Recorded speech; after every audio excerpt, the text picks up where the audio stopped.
Ce journal vous est offert par le FPI, Fonds des promotions de l'industrie, votre partenaire privilégié pour la réussite de vos projets.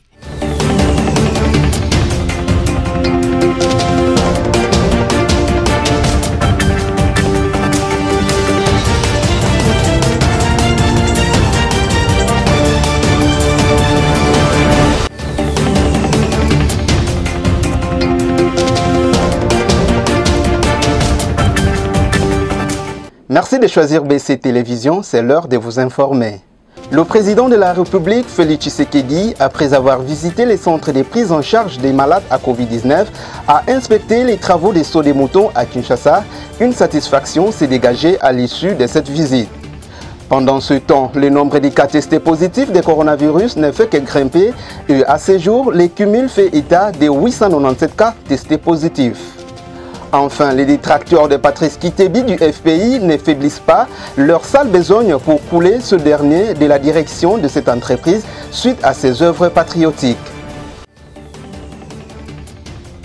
Voilà pour les sommaires, bienvenue. Après avoir visité les malades de coronavirus et les différents hôpitaux qui les prennent en charge, le président de la République, Félix Tshisekedi Tshilombo, a inspecté les travaux de construction des sauts des moutons à Kinshasa.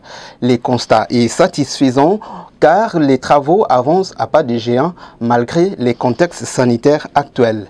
Je suis Kalamba pour le reportage.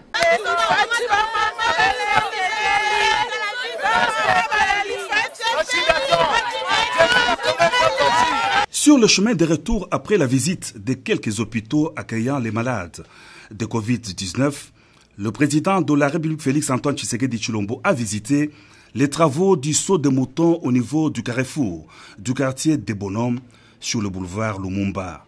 Les travaux de cet ouvrage sont exécutés à 80%. Il reste le remblayage de 2 rampes de la montée et la descente avant leur phase d'asphaltage. Sous une pluie battante, le chef de l'État est monté sur le pont du saut de moutons de Bonhommes, dont les 3/4 des travaux ont été exécutés. Au niveau du saut de moutons, visité par le chef de l'État au rond-point Mandela, dans la commune de La Gombe, les travaux sont exécutés à 95%. L'imposante structure est en place, elle a pris toutes ses formes. Il ne restait plus que l'asphaltage du pont et 2 rampes dont la chaussée d'une capacité de 120 tonnes aura 2 bandes aller et retour. Le saut de moutons du rond-point Mandela est au stade de finition. Il n'attend plus que la couche de roulement. Le personnel soignant des malades à Covid-19 ainsi que les malades eux-mêmes ont présenté leur doléance au président de la République ce jeudi. C'était au cours de la tournée de visites que le chef de l'État a effectué le même jeudi dans les hôpitaux qui prennent en charge les malades testés positifs de Covid-19. Les détails avec Espérance Louvounou. Le chef de l'État Félix Tshisekedi a entrepris une tournée aux principales structures de prise en charge des personnes contrôlées positives au Covid-19 ce jeudi 7 mai à Kinshasa. Visitant tour à tour la clinique Ngaliema, l'hôpital du cinquantenaire, le centre médical de Kinshasa, CMK en sigle, l'INRB et l'hôpital de l'amitié sino-congolaise, le successeur de Joseph Kabila s'est renseigné sur les conditions de travail des personnels soignants de ces structures et la prise en charge des malades internés. À l'étape de l'hôpital du cinquantenaire, la représentante du personnel soignant a notifié au chef de l'État qu'il y a manque de masques avec filtre, ce qui expose les personnels soignants à la contamination. Autre révélation au premier citoyen congolais, le personnel soignant n'est pas bien rémunéré. D'où la promesse de Félix Tshisekedi de régler au plus vite ces problèmes. Nous sommes là pour la prise en charge des malades Covid positifs. En tant que vous avez les instruments, enfin le matériel qu'il faut, oui, qui vous protège assez. Oui, nous avons des épis qui nous protègent. Alors, nous avons quelques épis. Qu'est-ce qui ne va pas ici? Les masques avec filtre, c'est ça qui marche. Nous utilisons les masques non adaptés pour entrer là-bas à l'intérieur. Donc vous prenez des risques. Donc nous sommes exposés à des risques. Nous sommes exposés à beaucoup de risques. Donc il faut chercher que le gouvernement peut nous venir en aide sans filtre. Vous avez ce genre de masque? Ce n'est pas assez. Il y en a, mais c'est pas assez. Le masque qu'il faut, c'est tel que c'est ce que vous avez. C'est le masque qui est approprié pour entrer là-bas. Parce que nous pouvons entrer 2-3 fois par jour, mais avec le masque ici, il n'y en a pas assez. Peut-être une seule fois. Les deux autres fois, là, nous utilisons le masque simple et non adapté. C'est dû à quoi ça? Whatever the team is giving, we are giving them. We have got limited supply coming from INAPES. Donc apparemment on leur donne pas assez de la part de la riposte. Est-ce que tu peux voir ça? Petit. On a rien. Par rapport au risque, ça ne suit pas. C'est nous qui devons payer. Qui doit payer? Ok, on va régler ça. Les malades internés se sont de leur côté plaints d'être mal nourris. Aussi, le chef de l'État a-t-il instruit les chairmen de l'hôpital du Cinquantenaire de bien nourrir les patients. Excellent. Et le soir? Et le soir?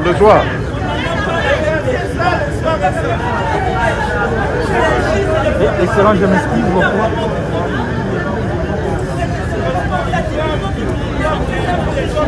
Non. Vous entendez ça? Vous devez changer ça. Énervé, le CMK et HJ au hôpital, ils vont aussi ouvrir des centres de traitement. Donc on attend juste que les tests soient envoyés en plus de l'INRV. Le CMK et HJ au hôpital, ils vont aussi ouvrir des centres de traitement. Donc on attend juste que les tests soient homologués et à ce moment on pourra avoir plus de centres. Donc prenez un peu votre mal en patience. Ça prendra un peu plus de temps, mais le but c'est de vous guérir complètement et de vous ramener sans danger dans vos foyers. Ce qui va seul, c'est ce qui va mal, dit-on. On attend assister à l'amélioration des conditions de travail des personnels soignants et de la qualité des prises en charge des malades internés suite à l'infection de Covid-19 après cette visite du chef de l'État.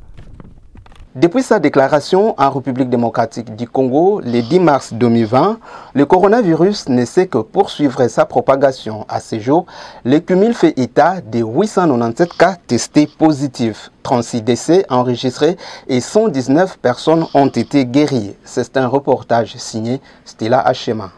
Situation épidémiologique de la maladie à Covid-19 jeudi 7 mai en République démocratique du Congo.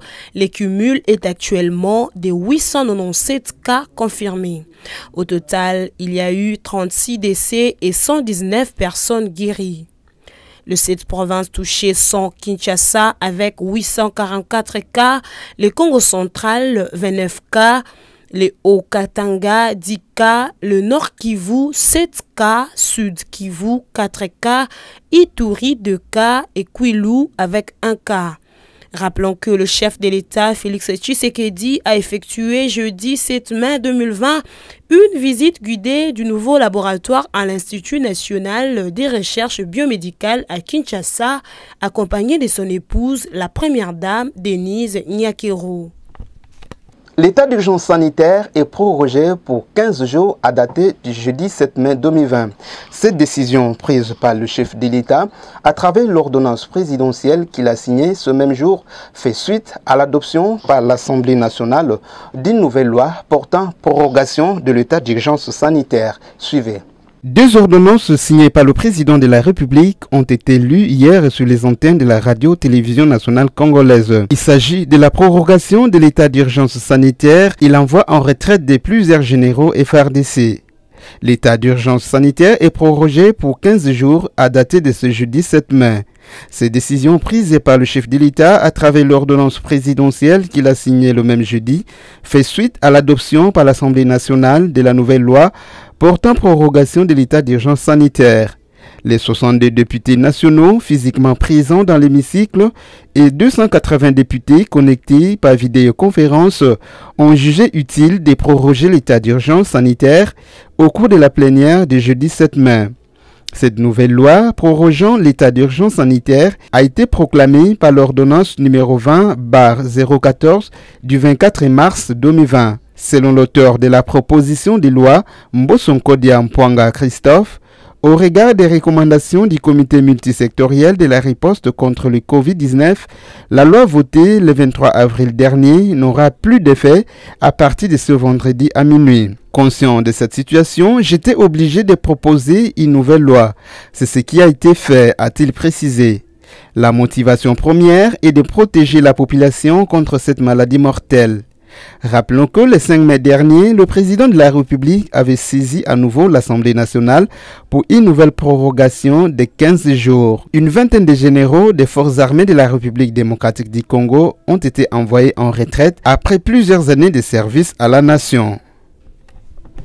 Congo-Kinshasa, Congo-Brazzaville veulent réunir leurs efforts pour lutter contre le coronavirus. C'est la raison pour laquelle le docteur Jean-Jacques Mouyembe Tanfoum, coordonnateur de l'équipe des ripostes de la RDC, a tenu ce jeudi une réunion de travail avec une délégation venue du Congo-Brazzaville pour présenter la molécule dénommée Covid organique produite à Madagascar.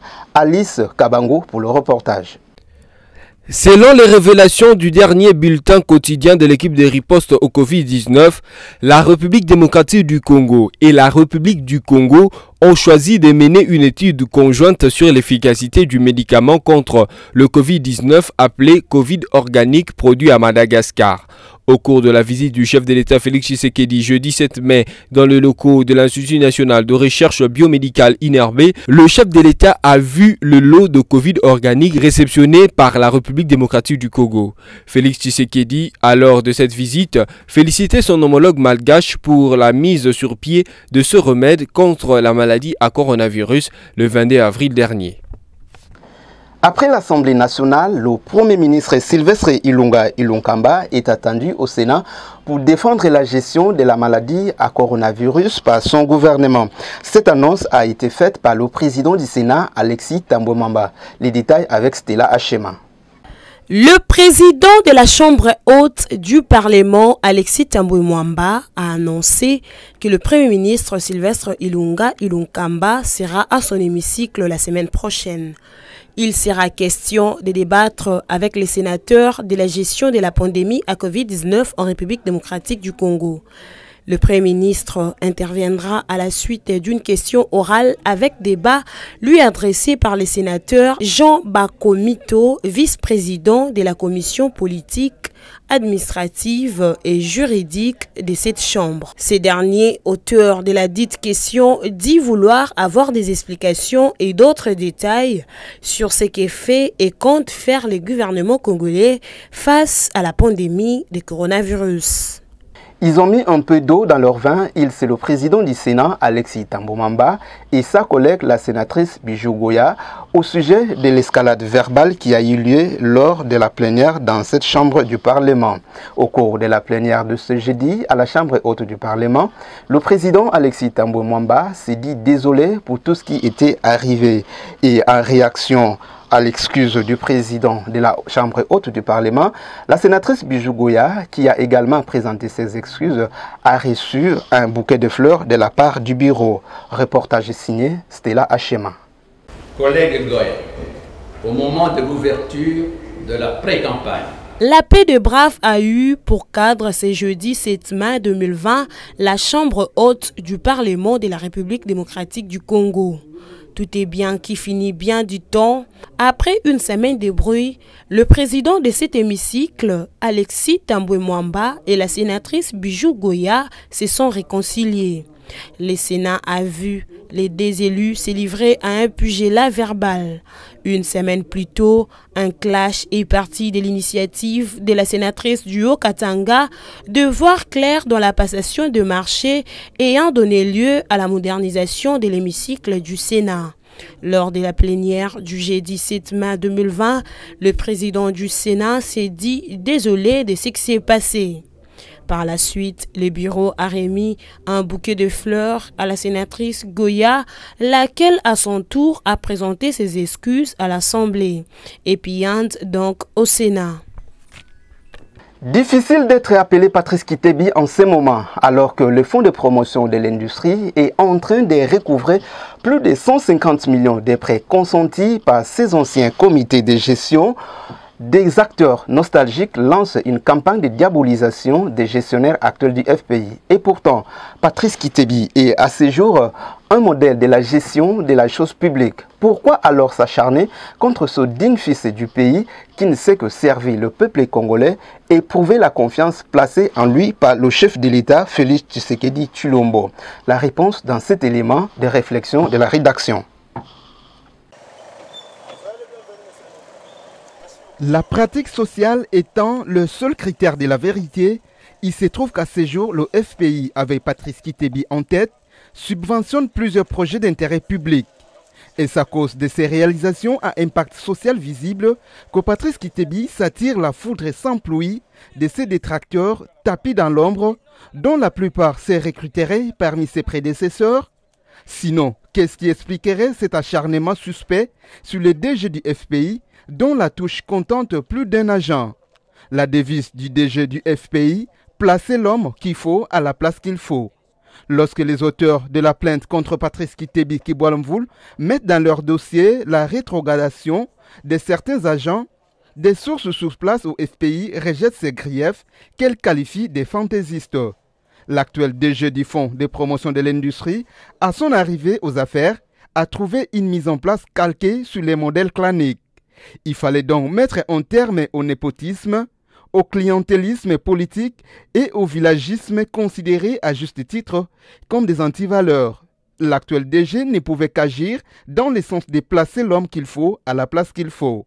À en croire nos sources, l'animosité opiniâtre des acteurs sociopolitiques qui cherchent à obtenir la tête de Patrice Kitebi met à nu leur détermination à pousser le FPI à mettre la clé sous les paillassons. Dès lors que les fossoyeurs du fond d'hier deviennent aujourd'hui les donneurs de leçons, on n'a pas besoin d'être un sourdoué pour comprendre les ressorts de cet acharnement suspect. À partir du moment que ces mêmes torpilleurs du FPI n'ont pas réussi à faire couler le navire, ils croient avoir trouvé l'occasion de s'attaquer à l'actuel comité de gestion. Tout se passe à l'image de deux femmes de la Bible qui avaient prétendu être la mère d'un enfant et avaient demandé l'intervention du roi Salomon. Tout vrai chrétien connaît la suite, renchérit notre source.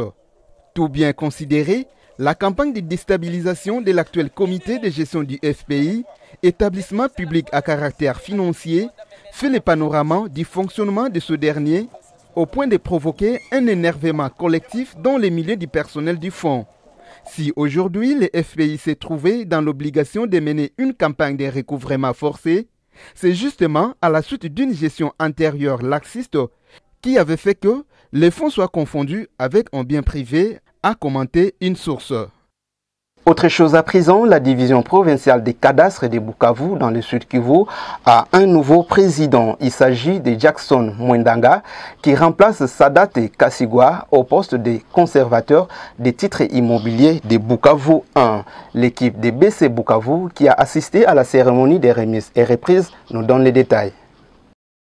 Le nouveau conservateur de titres immobiliers de Bukavu 1 dans la province du Sud Kivu, Jackson Mwendanga Kakobia, a pris officiellement ses fonctions en remplacement de Deodat Kassigwa Bahati. La cérémonie de remise et reprise a eu lieu dans l'enceinte de la division provinciale du cadastre dans la commune d'Ibanda à Bukavu, en présence du directeur de cabinet du gouverneur de province, Jean-Claude Moubalama Zibona. Jackson Mwendanga compte sur le soutien de tous ses collaborateurs pour mener à bien sa nouvelle mission dans le but de mieux servir la République démocratique du Congo.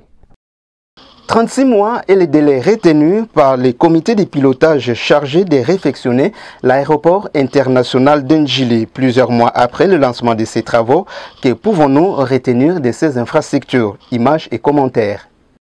36 mois est l'échéance maintenue pour donner une nouvelle configuration à l'aéroport international d'Ndjili. Cela va se traduire par la construction de la regard définitive du parking des avions et autres ouvrages. L'affirmation vient du chef de la mission de contrôle de ces travaux dont le lancement date de 2 ans. Les membres du comité de pilotage de ces projets ont eu droit à cette information en termes d'une inspection sur les chantiers. Concrètement, les travaux ont déjà franchi l'étape de compactage qui est une technique de solidification du sol. Il y a des actions nécessaires au préalable qu'il faut vérifier pour ne pas construire une aérogare qui aura éventuellement des problèmes après. La vérification du sol, ça a pris du temps. On a utilisé un compactage dynamique pour montrer et évaluer l'harmonisation du sol. Et heureusement pour nous, tout est bon. Et prochainement, l'entreprise va commencer la fondation, vu que tout le matériel est là. Ensuite, l'autre ouvrage, le parking voiture, ils ne peuvent pas le commencer parce qu'il se trouve déjà en plein boulevard. Il faut d'abord dévier le boulevard.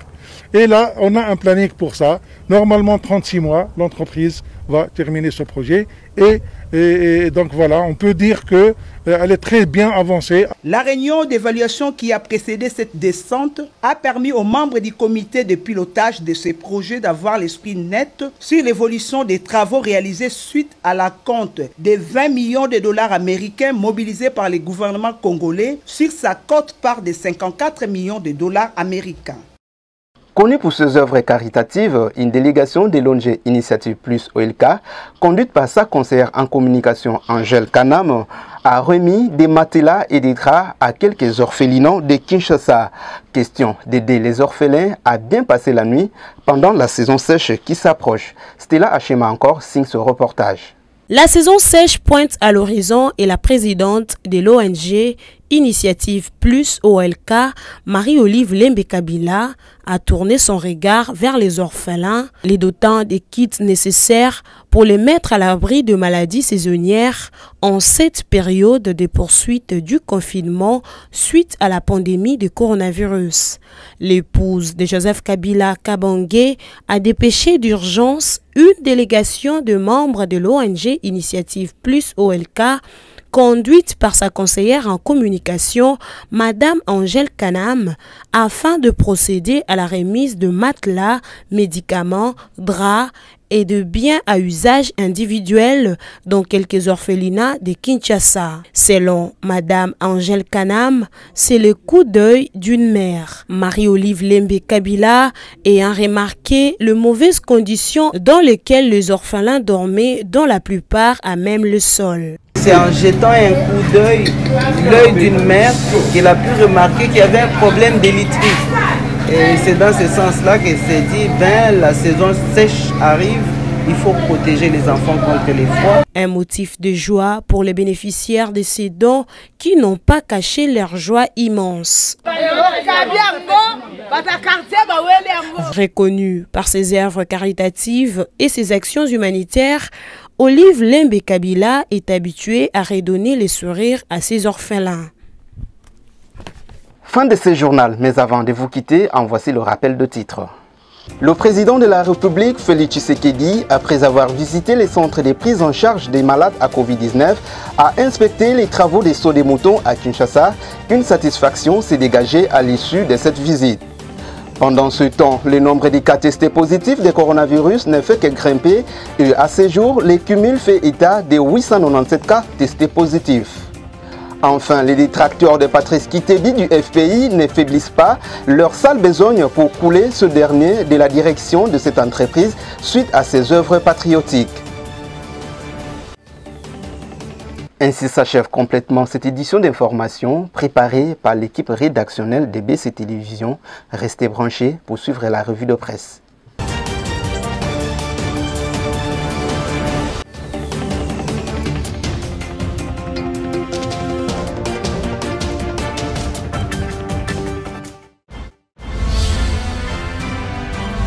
Ce journal vous a été offert par le FPI, Fonds des promotions de l'industrie. Votre partenaire privilégié pour la réussite de vos projets.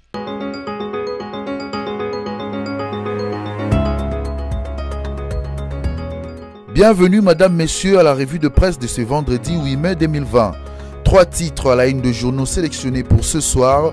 Commençons avec l'agence congolaise de presse qui titre « L'INRB compte bientôt avoir la possibilité de rendre rapidement les résultats du test du Covid-19 ». Selon le professeur Michel Kassoua, assistant du directeur général de l'Institut national de recherche biomédicale, INRB en sigle, le président de la République voudrait que le maximum de personnes puissent être testées et donc il est venu lui-même s'acquérir de la situation pour comprendre les circuits de diagnostic, de suspicion et de dépistage du coronavirus. L'INRB utilise différents tests rapides qui sont sur le marché avec le Go Standard, a-t-il souligné, avant d'ajouter que tous les tests doivent pouvoir comparer le paramètre technique, la sensibilité et la spécificité.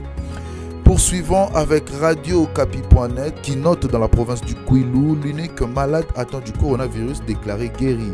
Le gouverneur de la province du Kwilu, Willy Itundala, l'a annoncé et jeudi 7 mai 2020, affirmant qu'il y a donc plus de cas positifs au Covid-19, indiquant que les résultats de 2 prélèvements effectués la semaine dernière sur le malade se sont avérés négatifs selon le rapport de l'INRB, avant de préciser que la personne atteinte était isolée à Idiofa. En dépit de ces cas guéris, le gouverneur demande à toute la population du Kwilu de continuer d'observer les gestes barrières préconisés par les autorités compétentes. Et pour boucler, FPI, que cache l'acharnement suspect sur Kitebi, s'interroge Forum des As, alors que le fonds de promotion de l'industrie est en train de recouvrer plus de 150 millions de prêts consentis par ses anciens comités de gestion. Des acteurs nostalgiques lancent une campagne de diabolisation des gestionnaires actuels. Arrêt sur image sur les réseaux sociaux, Patrice Kitebi à la porte de Makala, toujours sur ces boulevards fourre-tout des nouvelles, s'exclame le quotidien. Les guillotineurs de l'actuel directeur général du FPI alignent plusieurs griefs en charge de ces derniers. Licenciement abusif des cadres et agents pour les uns, mutation des rétrogradations d'une catégorie d'agents pour d'autres, détournement de fonds du trésor public chiffré à plusieurs centaines de milliers de dollars américains pour d'autres encore. Difficile d'être Patrice Kitebi en ce moment. Au moment où il écrivait cette ligne, Forum des As apprenait qu'un député national aurait déjà déposé depuis le mardi 5 mai au bureau de l'Assemblée nationale une question orale avec débat adressé au DG du FPI. Et selon les informations parvenues à la rédaction du journal, le député Moulamba Mpoutou, auteur de la dite question, voudrait bien obtenir de Patrice Kitebi et des explications claires sur les changements que ce dernier aurait opérés dans la structure du FPI. La pratique sociale étant le seul critère de la vérité, il se trouve qu'à ce jour, le FPI subventionne plusieurs projets d'intérêt public. Est-ce à cause de ces réalisations à impact social visible que Patrice Kitebi s'attire la foudre sans la pluie de ses détracteurs tapis dans l'ombre, dont la plupart se recrutèrent parmi ses prédécesseurs? Sinon, qu'est-ce qui expliquerait cet acharnement suspect sur les DG du FPI dont la touche contente plus d'un agent? Fin de cette revue de presse. Bonne suite de programmes sur nos antennes.